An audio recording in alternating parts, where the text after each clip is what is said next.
오늘 말씀의 제목은 경배하러 왔노라. 마태복음 2장 1절로 12절 말씀입니다. 동방마스들이 경배하러 온 것이죠. 동시에 누가복음에서는 목자들에게 하늘의 영광이 나타나서 지극히 높은 것은 하나님께 영광이요 땅에서는 기뻐하심을 입은 사람에게 평화로다. 목자들에게 하나님의 영광 그리스도 탄생을 말씀해 주셨습니다.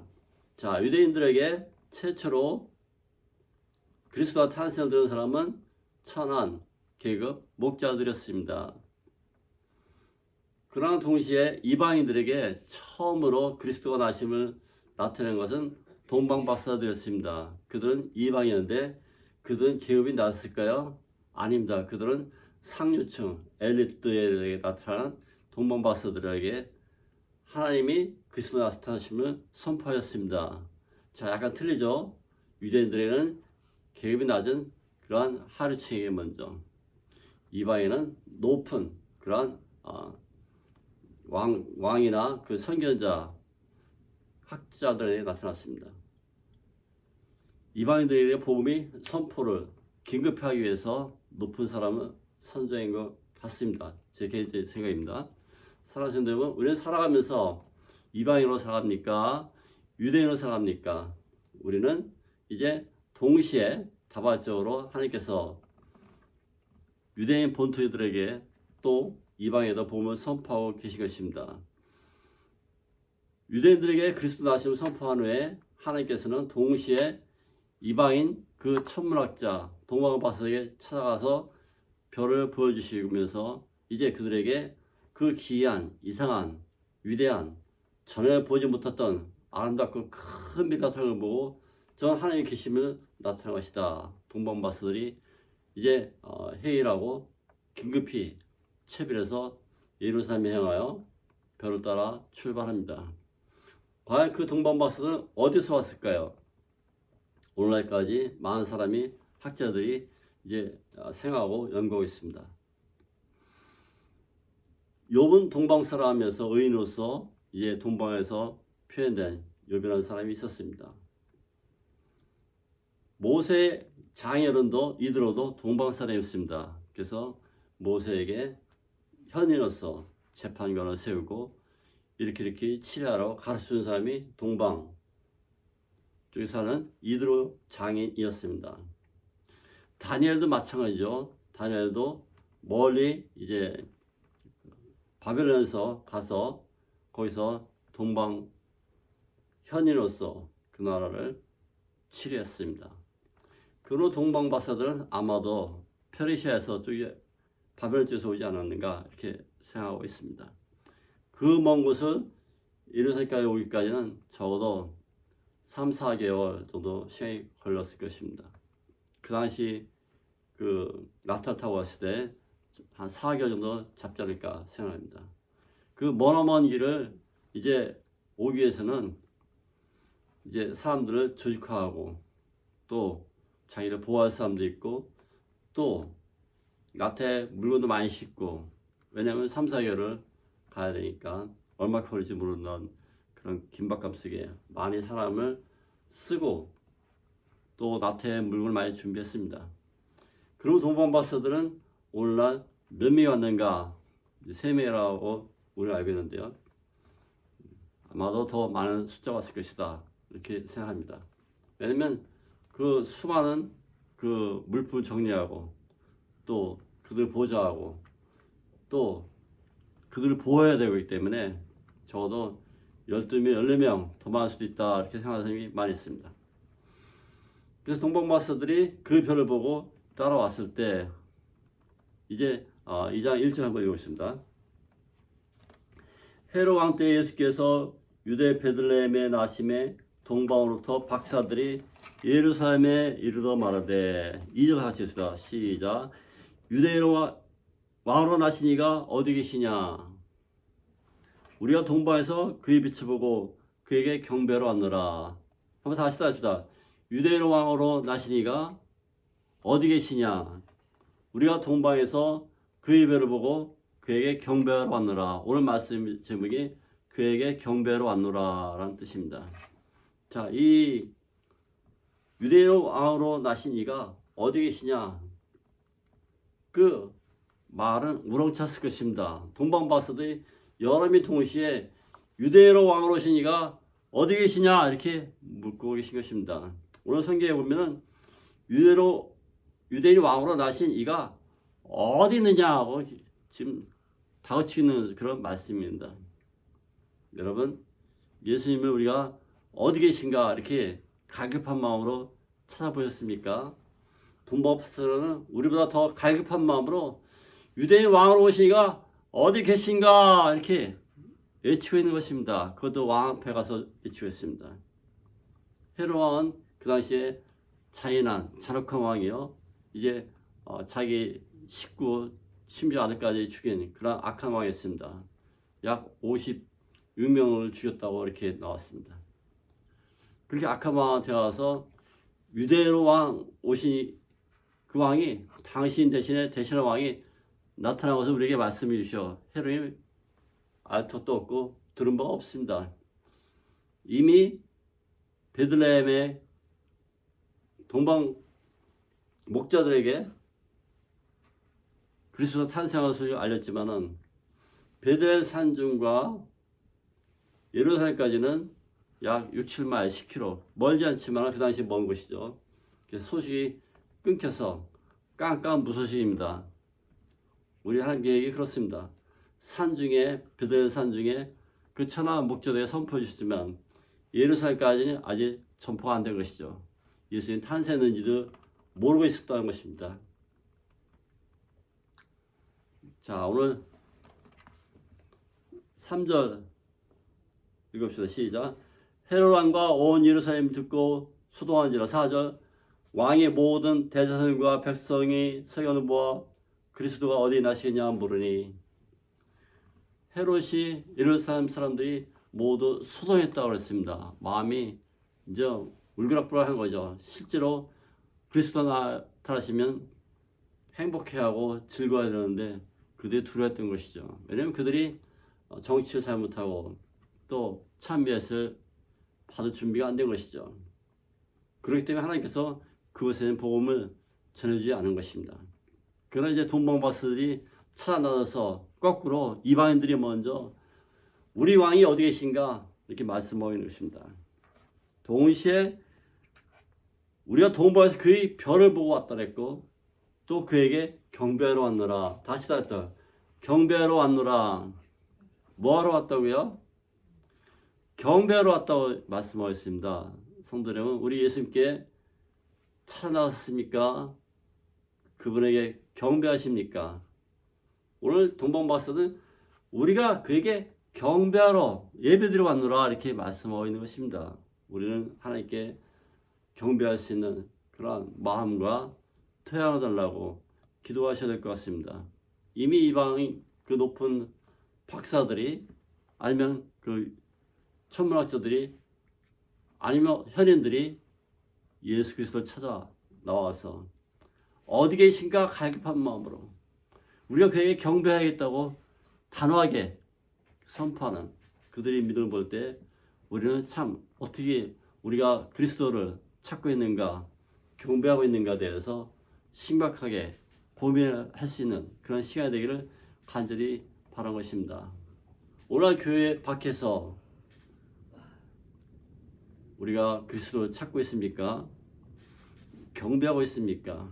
이방인들은 그렇게 경배할 것을 또 그리스도를 찾아서 헤매고 있다는 이방이 있다는 것을 우리가 알아야 되는 것입니다. 근데 오늘 성경에 보면 그의 별을 보고 찾았다 했거든요. 그의 별, 그 특별한 별, 아주 큰 별이 그들 나타나서 그들에게 감화 감동을 주었던 것입니다.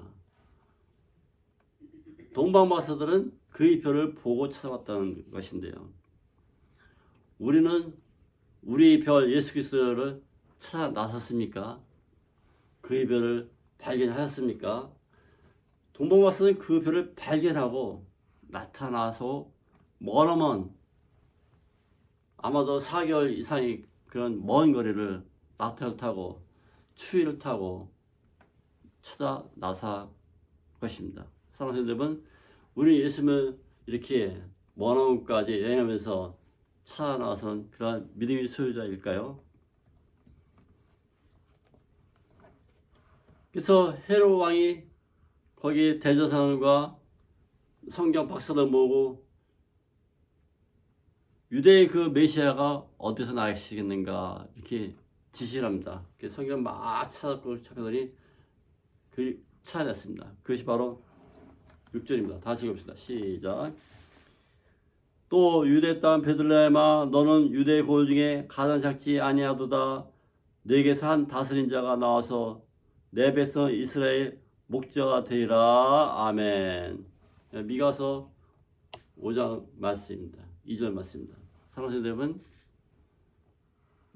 유대 고을에서 한 목자, 즉 왕 같은 왕이 나와서 너희를 다스릴 것이다. 이렇게 이미 예견됐던 것을 우리가 기억합니다. 미가란 뜻은 하나님이 누구신가 이렇게 그 뜻이랍니다. 여러분, 하나님을 찾아날 수 있는 그런 아름다운 저와 여러분 되시기를 간절히 바란 것입니다. 사랑하는 여러분, 이제 사단은 헤롯을 상징하는데요. 사단의 공격이 7절, 8절에 나와 있습니다. 7절 다시 시작. 이에 헤롯이 가만히 박사를 불러 별이 나타나를 자세히 묻고 8절 베들레헴에 보내며 이르되 가서 아기에 대하여 자세히 알아보고 찾거든 내게 구하여 나도 가서 그에게 경배하게 하라. 그지 말이죠. 아기를 찾아 나서겠다는 게 아니라 아이가 나오면 죽이려는 그러한 사단의 계획입니다. 하나님께서는 그 사단의 계획을 물쳐주시고 이제 동방박사들 계속해서 사용하고 계십니다. 그 아기가 누구이기 때문에 헤롯이 죽이려 하고 동방박사들이 찾아 나섰을까요? 그 아기는 하나님의 말씀으로 잉태된 하나님이 그러한 영원한 약속에 따라서 시간에 따라 오신 메시아 예수 그리스도를 말씀하고 있는 것입니다. 그 예수 그리스도는 이 땅에 내려오셨습니다. 천한 마법과 내려오셨습니다. 자기를 비워 종의 형체를 가져서 오셨습니다. 동시에 그분은 이제 메시아로서 온 세상의 구원을 선포한 예수 그리스도인 것입니다. 그분은 자기를 부인하고 이제 하나님 신분을 버리고 사람 모습으로 나타나신 것입니다. 사랑하는 여러분, 예수께서 말씀하시기를 나를 따르거든 너희를 부인하고 자기 십자가를 지고 나를 따라오너라고 말씀하셨습니다. 우리가 나의 그런 모든 프라이드와 모든 것을 갖고서 예수님을 섬기기 어렵습니다. 자기를 부인하고 예수님이 종으로 다시 태어나야 우리가 그리스도의 모습을 닮아갈 수 있는 것입니다. 왜냐하면 예수님께서 그 자신을 비워서 종의 형체를 가지고 이 땅에 내려오시기 때문입니다. 그리고 이제 인카네이션, 즉 자기 그 영광의 모습을 성육신으로 바꿔서 우리 사람의 모습으로 다녀온 것입니다. 그렇지만 그 속에는 하나님의 영광과 빛이 있는데요. 하박국서 3장 4절에 보면 그의 광명이 햇빛 같고 광화선이 그의 손에서 나오니 그의 권능이 그 속에 감춰졌도다. 이렇게 미리 예고하고 계신 것입니다. 사랑하는 여러분, 우리는 이제 광명한 새벽별 예수 그리스도를 만나야 하는 것입니다. 그분은 우리의 온 세상을 구원할 아름다운 예수 그리스도 메시아이신 것입니다. 그분은 이 땅에 찾아오셨습니다. 아멘. 하나님이 세상을 처음 사랑하사 독생을 주시니 이는 저를 믿는 자마다 멸망치 않고 영생을 얻게 하심이라 선포되는 것입니다. 사랑하는 여러분, 그러므로 그들이 10절을 다시 읽읍시다. 시작. 그들이 별을 보고 매우 크게 기뻐하고 기뻐하더라. 아멘. 그래서 이 별이 이제 쭉 가다가 갑자기 어떤 지역에 딱 서 있는데 그 별이 마침내 이제 서서 하나의 영광을 나타내니 별을 보고 매우 크게 기뻐하고 기뻐하더라. 10절 다시 해봅니다. 시작. 그들이 별을 보고 매우 크게 기뻐하고 기뻐하더라. 이방인 그러한 그 선지자 박사들이 그 별을 선 것을 보고 너무 감사하고 기뻐하고 또 기뻐했다고 말씀하고 있는 것입니다. 우리 예수님을 여러분 또 기뻐하고 또 기뻐하십니까?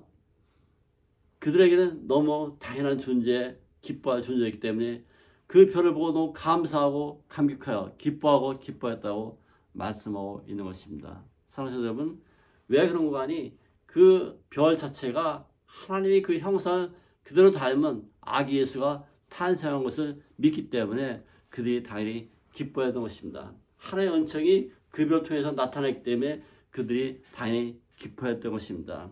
하나님의 영이 그들 동방박사주에 임했기 때문에 그들이 당연히 기뻐한 것입니다. 하나님의 아들이 태어난 것을 보고 그들이 기뻐하고 기뻐했던 것입니다. 사랑하는 여러분, 이스라엘 참 목자가 탄생했기 때문에 그들이 세상에 구원한 온 구주이기 때문에 그들이 기뻐했던 것입니다. 여러분, 주님을 나의 왕, 나의 구세주, 참 빛, 별과 같은 그 빛, 그리스도를 사모하는 마음으로 주님께 나갔을 때 우리도 참 기쁜 마음을 소유할 것이 틀림없는 것입니다. 동방박사들에게 그 별은 위대한 존재였습니다. 그들이 별만 연구한 사람일 수도 있습니다. 이스라엘들을 민족들을 광야를 인도할 때 불기둥으로 불기둥 빛으로 인도했잖아요. 또 구름기둥으로 그를 가려줬잖아요. 그 놀라운 인도하심이 오늘 별들을 통해서 이방 사람들에게도 하나님께서 광명빛의 그 별로 인도하신 것을 믿기 바랍니다. 그 빛은 바로 저와 여러분에게도 동등한 새로운 별로 나타난 광명 새벽불을 바라본 놀라운 삶이 저와 여러분 일생에 늘 계속되기를 간절히 축원드리는 것입니다. 아멘. 11절 것입니다. 11절 시작. 집에 들어가 아기와 그의 어머니 마리아와 함께 있는 것을 보고 엎드려 하나님께 경배하고 보배하여 황금과 유향과 모략을 예물로 드리리라. 자, 10절 하면 어디에 들어갔다 그랬어요? 집에 들어갔다 그랬죠. 집하고 마법관은 틀리죠. 마법관에 들어가서 황금과 유향을 드린 게 아니라 집에 들어가서 황금과 유향과 모략을 드렸다고 성경에 나와 있습니다.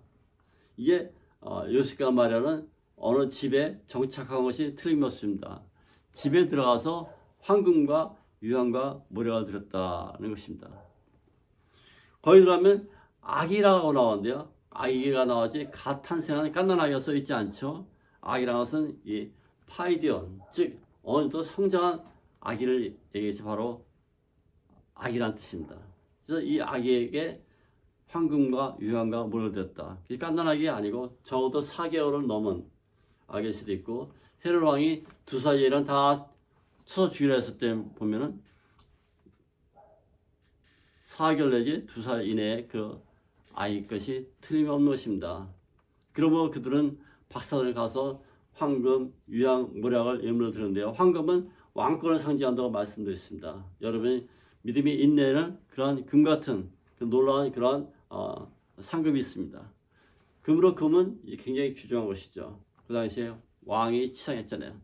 우리 트럼프 대통령과 또 우리 한국 대통령이 만났을 때도 이제 금으로 치장한 그러한 넥타이도 메고 이제 트럼프 대통령도 금으로 많이 백악관 치장한다 합니다. 금은 왕권의 상징입니다. 그 다음에 유향, 프렉센스, 이것은 하나님께 경배 드릴 때 향이 위로 올라가는 것이죠. 성도의 기도는 하늘 올라간다고 계시록에 나와 있습니다. 여러분, 이제 하나님께 드릴 수 있는 그러한 유향이라는 선물을 드렸습니다. 그러면 이 동방박사는 아주 특별한 선물 드린 것이죠. 왕권의 상징한 황금 드렸죠.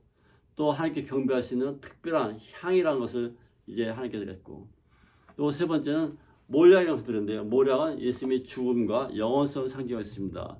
또 부활을 상징하고 있습니다. 모략은 이제 니고데모가 몰약을 사서 120근이나 되는 그걸 갖고 와서 예수님을 이제 시체에 이렇게 바른 것이 바로 모략입니다. 즉 동방박사들은 예수님의 죽으심과 영원성에 대해서 미리 알고 있어서 그 선물을 갖고 왔다, 이렇게 학자들은 말하고 있는 것입니다. 사랑하는 성도 여러분, 여러분 삶 속에서 예수님 향한 그 영원성과 주님 부활을 잉태하고 계십니까? 그분을 여러분의 왕으로 모십니까? 또 영원한 왕께 기도하는 기도의 향이 있습니까? 오늘 저와 여러분에게 질문을 드리고 있는 것입니다. 그러면 그들이 기쁜 마음으로 그 예물을 드렸을 때 그들은 놀라운 그런 희망을 갖게 된 것입니다. 그래서 새로운 희망의 나라에 대해서 이제 설 수 있는 그런 동방박사들이 된 것이죠. 사랑하는 성도 여러분, 이제 그분은 영원한 우리의 구주로서 광명한 새벽불로서 우리에게 나타난 것을 믿기 바랍니다. 헤롯 왕은 그 소식을 듣자마자 동방박사들이 자기가 오지 않고 다른 길로 도망가듯이 가버렸으니까 헤롯 왕은 실패한 사단이 됐습니다. 그래서 화가 나서 그 동네에는 아기들 두 살 아이 밑에를 다 죽이라고 명령까지 내렸던 것이죠. 사단의 모습입니다. 그러나 하나님께서는 하나님의 계획이 계속해서 서 있기 때문에 그 악의 예수를 이제 알렉산드리아 애굽 땅에서 보내서 피해 있게 하고 거기서 수많은 새로운 기적과 복음을 선포하게 된 것이죠. 그리고 다시 돌아와서 이제 지혜로 자라시고 성장하시게 된 우리 아기 예수를 바라보게 된 것입니다. 사랑하는 성도 여러분, 우리는 이 스토리에서 무엇을 찾을 수 있을까요?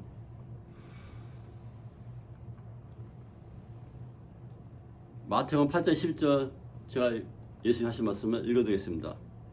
또 너에게 이르노니 동서로부터 많은 사람이 일어 아브라함과 이삭과 야곱과 함께 천국에 앉으려니와 그나의 본자수들은 바깥 어두운 쪽에 쫓겨나가 울며 이르갈 것이다. 즉 이방 사람들이 먼저 구원을 받는 그런 특별한 은혜가 있다고 오늘 말씀이 스토리가 반영되어 있습니다.